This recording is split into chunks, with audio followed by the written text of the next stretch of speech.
साल 1985 में राजेश खन्ना की एक फिल्म आई थी, नाम था अलग अलग, जिसका एक गाना काफी मशहूर हुआ था। कभी बेकसी ने मारा, कभी बेबसी ने मारा, गिला मौत से नहीं मुझे जिंदगी ने मारा।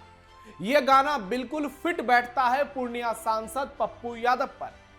अक्सर अपनी बयानबाजी को लेकर सुर्खियों में रहने वाले राहुल गांधी के सो कॉल्ड सिपाही पूर्णिया से निर्दलीय सांसद पप्पू यादव ने एक बार फिर कुछ ऐसा बोला है जिससे यह साबित होता है कि वो राहुल गांधी और कांग्रेस पार्टी की नजर में कुछ भी नहीं है। गांधी परिवार में उनकी कोई वैल्यू नहीं है।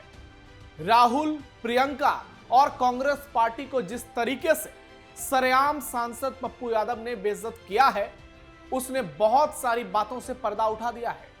कभी राहुल गांधी के ट्रक से धक्के खाना, कभी सड़क पर बैठकर फूट फूट कर रोना, कभी साधु संतों और योगी आदित्यनाथ जैसे बड़े नेताओं पर अनाप शनाप बयानबाजी करना, और कभी यहां तक कह देना कि 90% महिलाएं नेताओं के बिस्तर से राजनीति में पहुंचती हैं। ऐसी बयानबाजी ने पप्पू यादव की छवि को पहले ही पूरी तरह से बर्बाद कर दिया है, और अब जो कुछ बचा खुचा है वो पप्पू यादव खुद ही गुड़ गोबर कर रहे हैं। वो खुद ही इस बात की तस्दीक कर रहे हैं कि पप्पू यादव का अब कोई अस्तित्व, कोई वैल्यू, कोई जनाधार नहीं रह गया है। नमस्कार, हम दो सवाल पूछेंगे। मैं हूं नविंदु। आज का सवाल यही है, क्या पप्पू यादव कांग्रेस से अलग हो गए हैं? और क्या पप्पू यादव गांधी परिवार के किसी काम के नहीं है? और आने वाले समय में क्या वो बीजेपी या जेडीयू में शामिल होंगे? पूर्णिया सांसद पप्पू यादव फिर ट्रोल। कांग्रेस पार्टी पर जमकर भड़के पप्पू यादव। राहुल, प्रियंका को भी नहीं छोड़ा।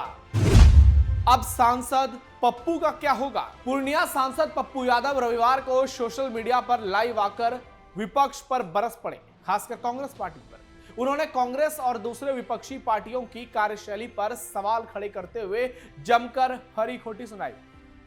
इस दौरान पप्पू यादव कांग्रेस सांसद राहुल गांधी और प्रियंका गांधी पर भी भड़के और कहा, मैं बिहार में कांग्रेस समर्थित हूं, लेकिन 2 साल बीत जाने के बाद भी मुझे कोई जिम्मेदारी नहीं दी गई है। जरा सुनिए पप्पू यादव के दर्द को। चितवी, बड़ों के बाप, करियों के बाप, ये सब हमाम में नंगे हैं। कोई मेरे बच्चों के पिता नहीं है या उसकी मददगार नहीं है। न्यायालय जाने की जरूरत तो पड़ेगी तो आप किसी से चंदा मत लीजिएगा, मैं आपके साथ खड़ा हूं। सदन खुलेगा, पहला दिन ये लड़ाई शुरुआत होगी, मैं वादा करता हूं आपको। बिहार में मैं कांग्रेस समर्थित तो हूं, लेकिन कोई मुझे निर्णय लेने की मेरी कोई क्षमता नहीं है। मैंने अपने प्रभारी जी से कहा है, हाथ जोड़ करके बोला है, और प्रियंका गांधी जी से विशेष तौर पर हम मिलकर हम बिहार पर हमने कहा है कि आप हमें कोई जिम्मेदारी दें, लेकिन 2 साल 2.5 साल हो गए, कोई जिम्मेदारी नहीं मिली मुझे। फिर भी मैं पूरे बिहार में हमारी जो क्षमता है सभी जगह लोग पुतला दहन करेंगे, सड़क पर आएंगे और आपका सपोर्ट करेंगे। आप उम्मीद मत करिए ये विपक्ष से, और ये नेता आपका इस्तेमाल करेंगे, आपके लिए नहीं मरेंगे। आपकी ही भीड़ में ये नेतागिरी करेंगे, इसीलिए इन लोगों से बचिए। पप्पू यादव ने विपक्षी दलों की निष्क्रियता पर नाराजगी जताते हुए कहा कि बिहार में जनता परेशान है, लेकिन विपक्ष सड़क पर उतरने की बजाय सिर्फ सोशल मीडिया पर राजनीति कर रहा है। विपक्ष को हिजड़ा बताते हुए पप्पू यादव कहते हैं कि सोशल मीडिया पर पोस्ट करने से कुछ नहीं होगा, अगर कुछ करना है तो सड़क पर उतरना होगा।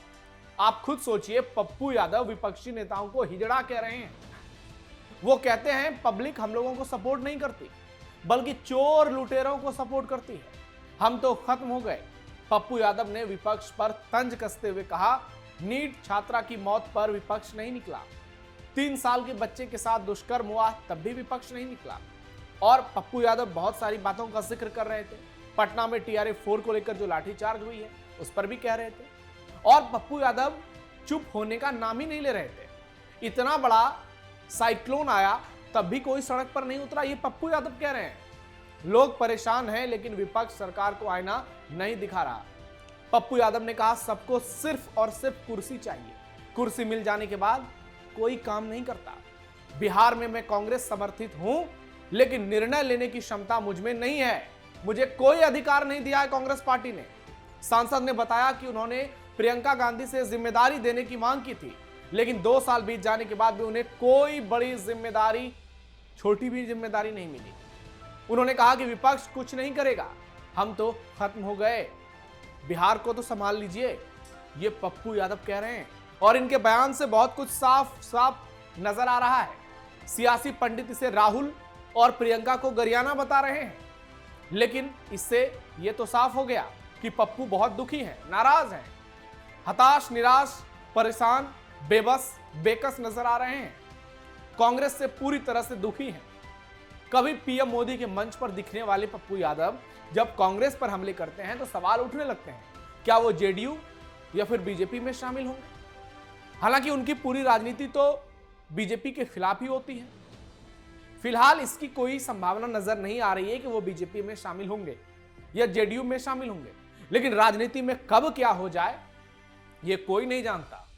हालांकि पप्पू यादव के बयान को लेकर कांग्रेस के प्रदेश अध्यक्ष राजेश राम से जब सवाल पूछा गया तो उन्होंने कहा नहीं, पप्पू यादव बहुत सीनियर आदमी है, कोई नाराजगी वराजगी नहीं है, सब ठीक है। लेकिन आप समझिए कि पप्पू यादव वही हैं जो कि खुद को कांग्रेस का सिपाही बताते हैं, राहुल गांधी की तारीफ करते थकते नहीं है। जिस तेजस्वी यादव पर दुनिया भर के सवाल उठाए जब चुनाव आया, उसी तेजस्वी यादव के साथ जीप पर घूमते हुए नजर आ रहे थे। तो ये पप्पू यादव कब क्या कर देंगे, कब क्या बोल देंगे, ये खुद पप्पू यादव को भी मालूम नहीं है। और अभी आपने देखा था पटना में नीट छात्रा की मौत के बाद जिस तरीके से इन्होंने बवाल मचाया था, बात जेल तक पहुंच गई। इन्होंने आरोप लगाया कि बीजेपी ने, सम्राट चौधरी ने जानबूझकर इनको जेल भेजा। ऐसे में पप्पू यादव की किस बात में कितना वजन है ये तो अब पप्पू ही जाने, लेकिन इतना तो तय है, कांग्रेस पार्टी बिहार में इस वक्त अपने सबसे बुरे दौर से गुजर रही है।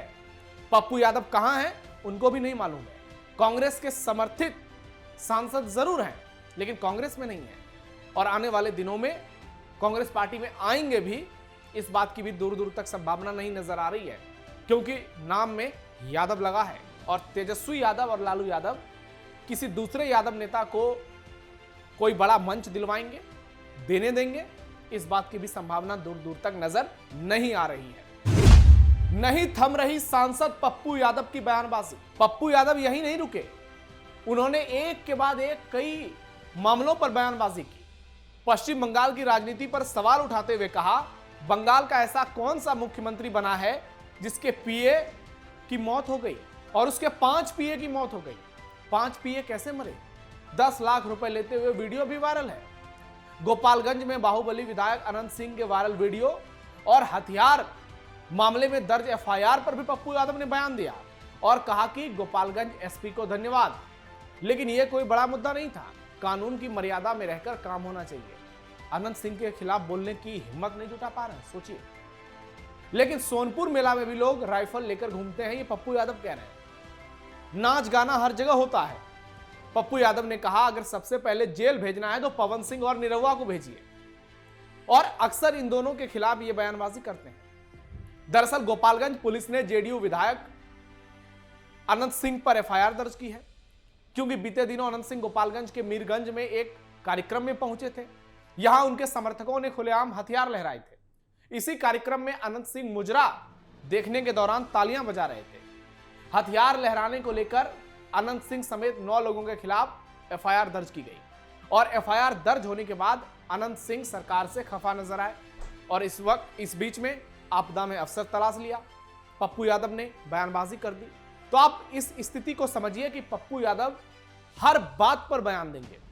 आज स्थिति ऐसी है कि पप्पू यादव कहीं के नहीं है।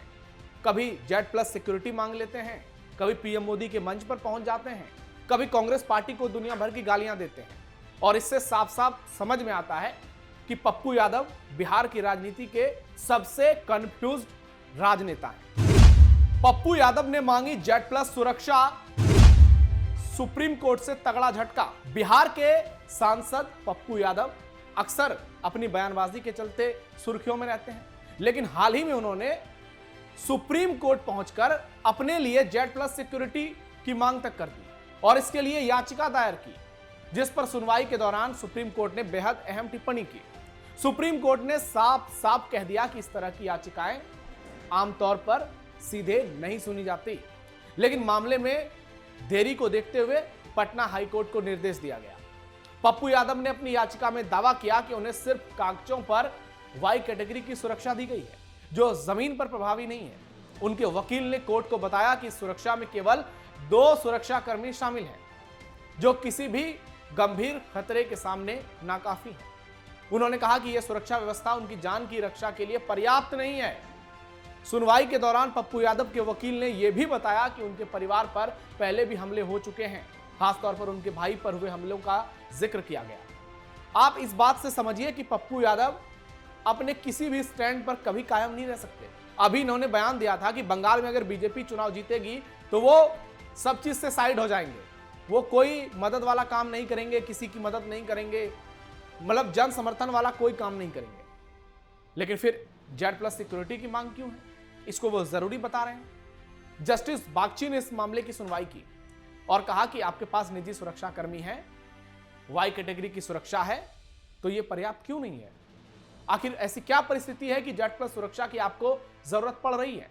इस पर वकील ने दोहराया कि मौजूदा सुरक्षा व्यवस्था बेहद सीमित है। जैसा कि मैंने आपको बताया, सुप्रीम कोर्ट के चीफ जस्टिस ने भी इस मामले में स्पष्टीकरण किया कि आमतौर पर इस तरह की याचिकाएं सीधे तौर पर सुप्रीम कोर्ट में नहीं सुनी जाती। उन्होंने कहा कि पहले निचली अदालतों में जाइए। हालांकि उन्होंने यह भी माना कि याचिकाकर्ता ने 24 बार इस मामले को सूचीबद्ध करने की मांग की, लेकिन फिर भी सुनवाई नहीं हो पाई। अंत में सुप्रीम कोर्ट ने पटना हाईकोर्ट को निर्देश दे ही दिया, वो इस मामले पर अब जल्द से जल्द कोई बड़ा फैसला लेंगे। अब देखना यह होगा कि पप्पू यादव को Z+ की सिक्योरिटी मिलती है या नहीं। यानी पप्पू यादव हर मामले को लेकर सुर्खियों में है और अगली बार वो उनके साथ क्या कुछ हो जाएगा ये किसी को नहीं मालूम। आपकी क्या राय है पप्पू यादव को लेकर, उनकी सोच और कांग्रेस पार्टी को लेकर उनकी निष्ठा के बारे में आप क्या सोचते हैं, कमेंट बॉक्स में बताइए। फिलहाल के लिए हमारे इस खास कार्यक्रम में इतना ही। धन्यवाद।